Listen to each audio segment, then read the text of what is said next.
കോഴിക്കോട് താമരശ്ശേരിയിലെ മലഞ്ചരക്ക് കടയിൽ നിന്നും പണമടങ്ങിയ ബാഗ് കവർന്നയാൾക്ക് പിടിവീണു. പിടിയിലായത് കൊല്ലം സ്വദേശി ജോൺസൺ വർഗീസ്. സിസിടിവി ദൃശ്യങ്ങൾ കേന്ദ്രീകരിച്ച് നടത്തിയ അന്വേഷണമാണ് നിർണായകമായത്.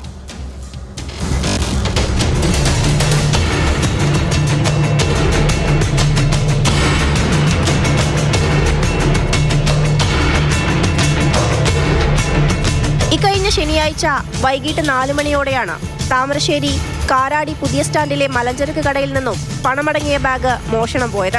40,000-ഓളം രൂപയടങ്ങിയ ബാഗ് കവർന്ന പ്രതിയെ ബാലുശ്ശേരിയിൽ വെച്ച് താമരശ്ശേരി പോലീസും ക്രൈം സ്ക്വാഡും ചേർന്നാണ് പിടികൂടിയത്. കൊല്ലം കല്ലട സ്വദേശി ജോൺസൺ വർഗീസാണ് പോലീസിന്റെ പിടിയിലായത്. എടവണ്ണ സ്വദേശി ബീരാൻകുട്ടി നടത്തുന്ന സ്ഥാപനത്തിൽ വന്ന് അല്പനേരം സ്റ്റൂളിലിരിക്കാൻ അനുവാദം ചോദിച്ച പ്രതി അവിടെ അരമണിക്കൂറോളം പത്രം വായിച്ച് കടയുടമയോട് സൗഹൃദം സ്ഥാപിച്ചു. പിന്നീട് ബീരാൻകുട്ടിയെ ചായ കുടിക്കാൻ ക്ഷണിച്ചു. ക്ഷണം ബീരാൻകുട്ടി നിരസിച്ചെങ്കിലും മോഷ്ടാവ് ചായ കുടിക്കാനായി ഇറങ്ങി. തുടർന്ന് ബസ് സ്റ്റാൻഡിന്റെ ഒരു ഭാഗത്ത് നിലയുറപ്പിച്ചു.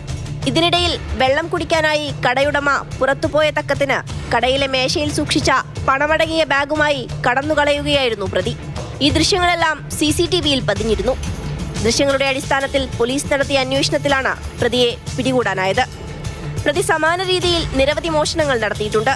കോഴിക്കോട് ജില്ലയിൽ ഇതുപോലെ മറ്റെവിടെയെങ്കിലും പ്രതി മോഷണം നടത്തിയിട്ടുണ്ടോ എന്ന് പോലീസ് അന്വേഷിച്ചു വരികയാണ്.